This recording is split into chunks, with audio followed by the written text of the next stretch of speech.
Assalamualaikum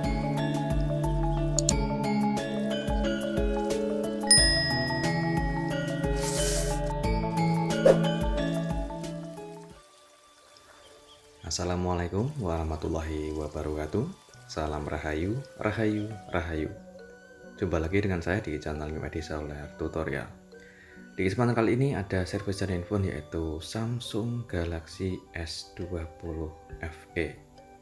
Perhatikan pada layarnya sudah pada pecah ya teman-teman. Untung untuk di bagian LCD-nya ini saat saya nyalakan masih bisa menyala dengan normal.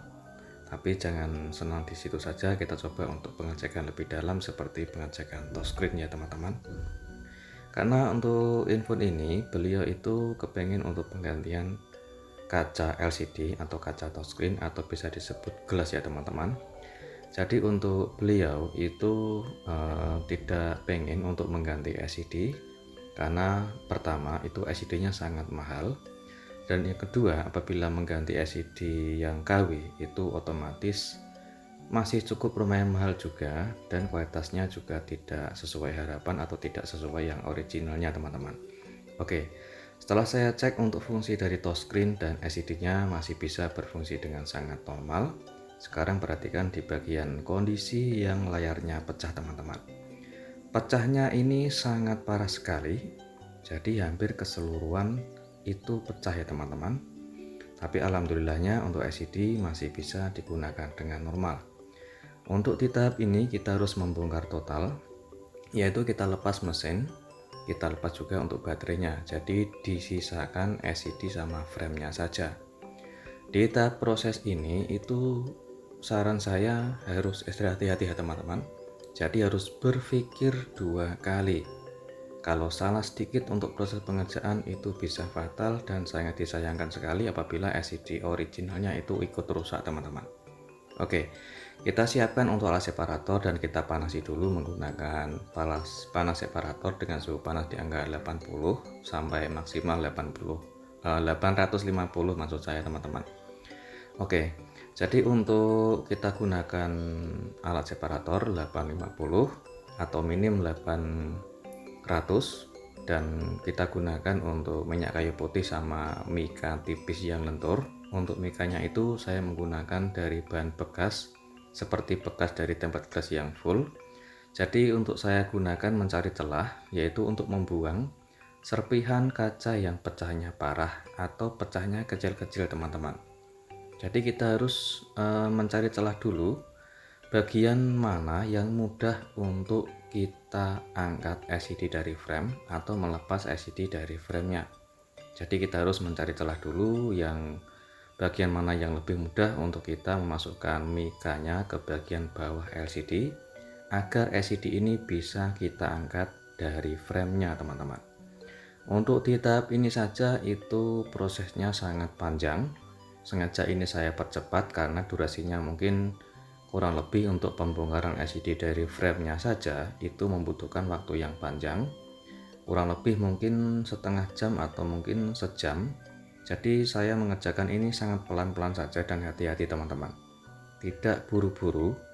Jika kalian mungkin ada yang salah paham kalau di tutorial kok cuma sekitar 15-20 menit, karena video itu saya edit, saya ambil saja yang cuplikan yang penting saja, bagian mana tutorial yang sangat penting, jadi saya potong untuk mempercepat atau mempersingkat proses pengerjaan juga. Dan yang kedua itu agar lebih hemat biaya untuk kuota data saat kalian menonton tutorial saya ya teman-teman. Jadi saya potong dan saya edit sedemikian rupa agar singkat, jelas dan padat, tidak kelamaan durasinya. Yang penting untuk prosesnya kurang lebih seperti ini. Jadi kita harus mencari celah dulu untuk memasukkan mika ke bagian dalam LCD atau di bagian bawah LCD. Jadi harus extra hati-hati. Untuk memasukkannya juga harus hafal ya teman-teman, bagian letak lapisan LCD agar tidak merusak LCD. Jadi untuk memasukkan mikanya harus hafal dulu letak posisi lapisan terakhir pada LCD agar tidak merusak LCD teman-teman. Ini saja saya tetap hati-hati agar tidak bikin pecah di bagian LCD karena serpihan kacanya itu kecil-kecil dan sangat parah sekali untuk keretakannya ya teman-teman. Jadi banyak sekali para pelanggan yang mungkin belum paham untuk proses seperti ini. Kalau kalian bilang yang sudah tahu harga kacanya saja, kalau harga kaca atau gelas itu sangat murah teman-teman.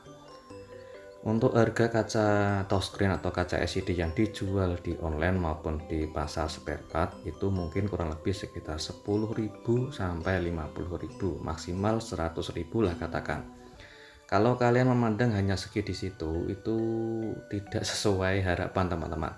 Karena perbandingan harga LCD-nya saja sangat mahal, di angka 1 juta lebih, bahkan mencapai 2 juta. Jadi jika kalian hanya memikirkan untuk biaya ongkosnya itu sangat mahal, tidak sesuai atau tidak seperti spare part yang harganya murah. Yang bikin mahal itu adalah proses dan juga risikonya teman-teman.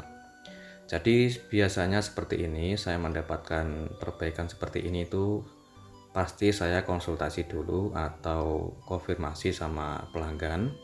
Saya jelaskan resikonya, apabila berani resiko, jika gagal harus mengganti LCD ya teman-teman.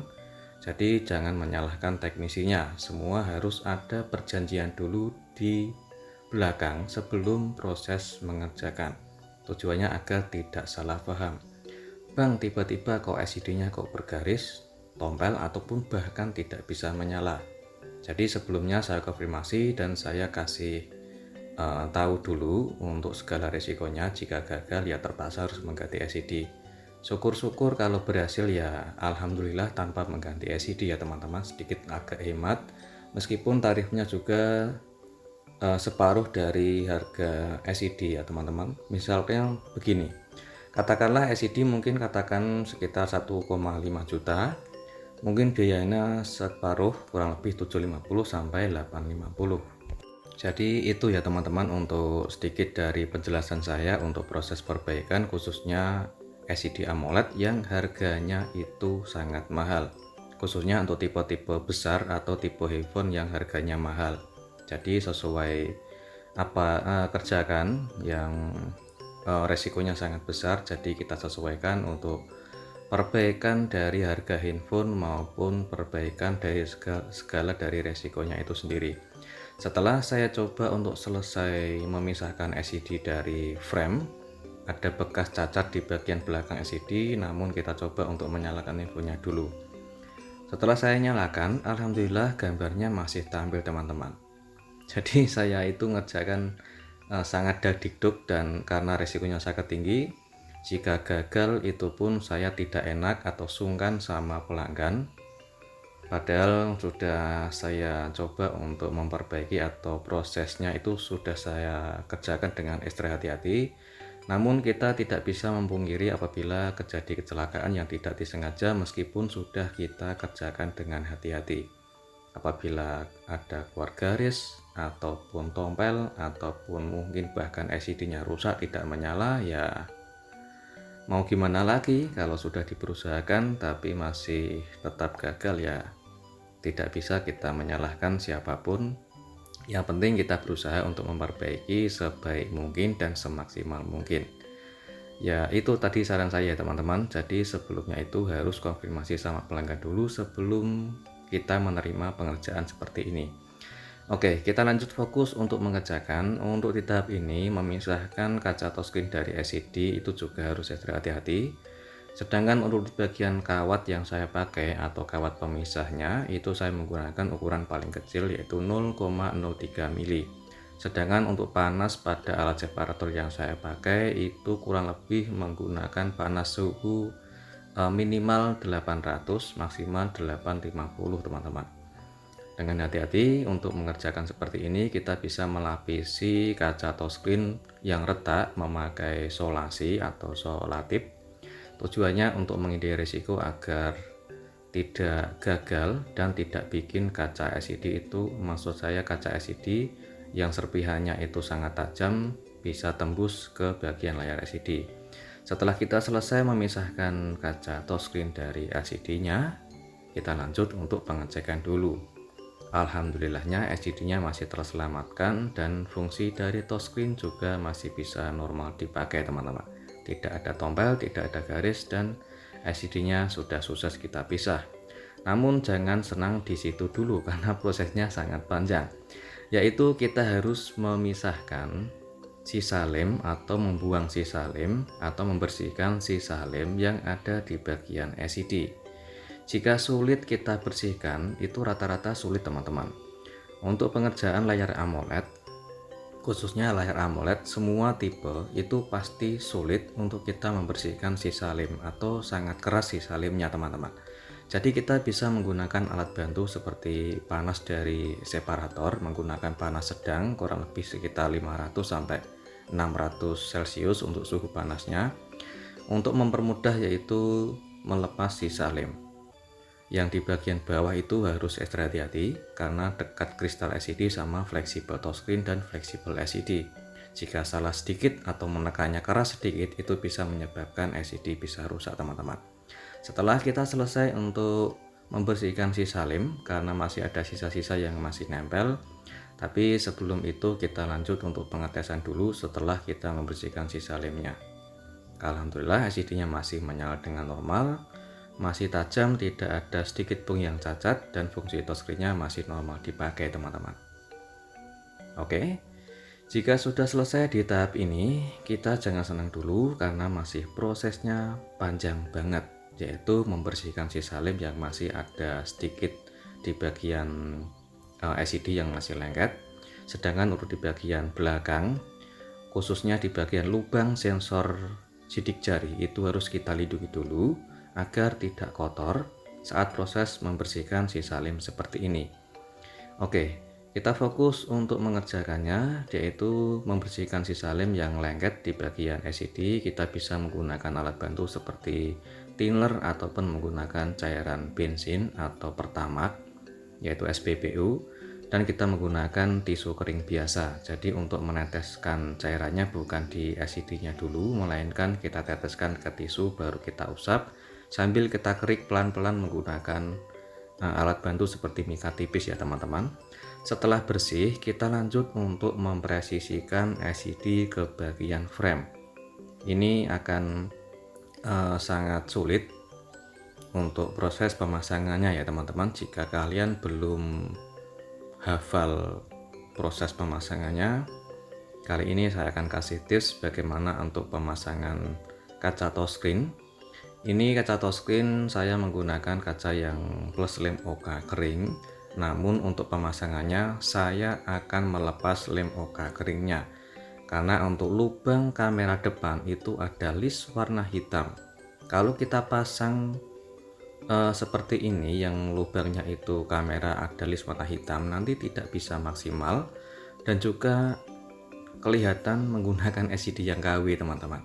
Jadi untuk kali ini saya melepas lem OK keringnya, tujuannya bikin bagian kaca touchscreen-nya yang akan kita pakai itu nanti agar proses pemasangannya bisa seperti original dari bawaannya. Untuk list warna hitam itu kita kerik menggunakan silet atau karter seperti ini, yaitu untuk kita kerik dan menghilangkan list atau cat warna hitamnya. Sudah hilang, jadi nanti nggak bakal ada list warna hitam lagi di bagian lubang kamera depan. Untuk lem yang saya gunakan kali ini menggunakan lem cair atau lem OK cair ya teman-teman. Jadi tanpa menggunakan lem OK kering. Oke, kita pasang dulu untuk lem OK cairnya ke bagian LCD. Kita kasih secukupnya saja. Untuk metode atau cara mengasih lemnya itu bebas ya teman-teman. Tidak harus meniru 100% dengan apa yang saya kerjakan. Setelah kita kasih lem secukupnya saja di bagian LCD, kita presisikan dulu kaca touchscreen ke bagian frame. Sebelum pemasangan harus ekstra hati-hati. Perhatikan di bagian LCD ke bagian frame. Usahakan LCD sama jarak frame itu harus benar-benar presisi ya teman-teman. Setelah terpasang, hindari gelembung udara agar gelembung udara tidak ketinggalan atau tidak ada di bagian tengah layar.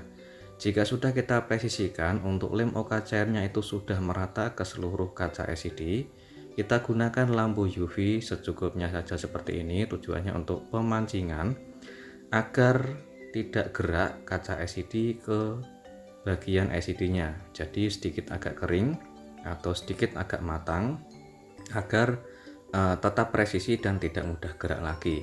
Sambil kita membersihkan sisa-sisa lem OK cair yang di bagian samping, yaitu biasanya itu banyak sisa lem, yaitu cairan pada lem OK cair. Jadi kita bersihkan dulu. Setelah itu kita gunakan box lampu UV.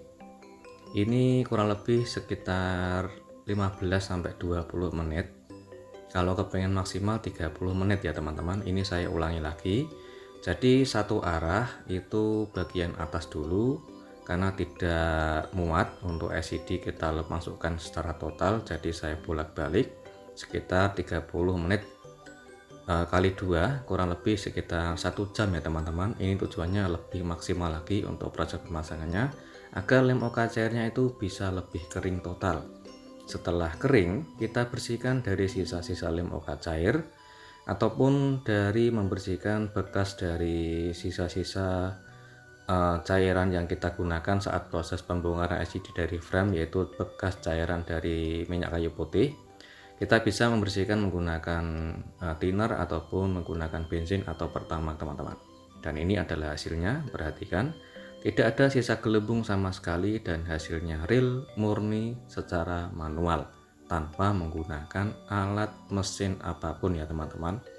Jadi saya kasih tips tutorial yang simple, sederhana. Jika kalian tidak mempunyai atau belum mampu membeli alat-alat yang mahal. Oke, jangan senang di situ saja karena kita belum pengecekan ya teman-teman. Untuk di bagian ini, di bagian lapisan bawah LCD yang robek, itu saya pasang ulang, saya simpan dan saya presisikan lagi menggunakan solasi double tip. Dan sedangkan ada yang lubang atau untuk lapisannya jika hilang, itu saya melapisi menggunakan solasi kuning atau solasi anti ground. Tujuannya agar lebih presisi dan rapat di bagian belakang LCD atau lapisan LCD-nya. Sudah selesai, selanjutnya kita proses untuk perakitan atau pemasangan LCD ke bagian frame.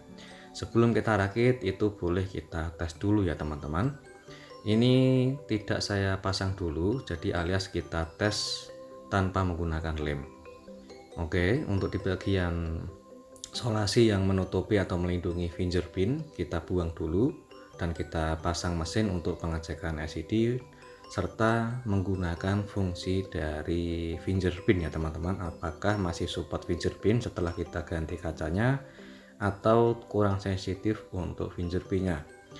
Oke, kita lanjut untuk menyalakan handphonenya setelah kita rakit mesinnya. Oke, kita nyalakan, masih bisa menyala. Kita tunggu sebentar hingga menyala sampai menu sambil kita membersihkan sisa-sisa lem atau sisa sidik jari dari bekas jari agar kelihatan jelas LCD-nya bersih teman-teman. Ini adalah hasilnya. Untuk di bagian kamera depan tidak ada list warna hitam yang besar, jadi real seperti kembali seperti orinya lagi. Jadi tips yang saya berikan yaitu mengakalin atau cari ide, yaitu memberikan bukan memberikan ya teman-teman, menghilangkan list lubang kamera hitam yang di bagian kamera depan khususnya, itu kita kerik seperti awal tadi. Jika kalian masih belum paham, kalian bisa putar durasi di bagian proses pengerjaannya.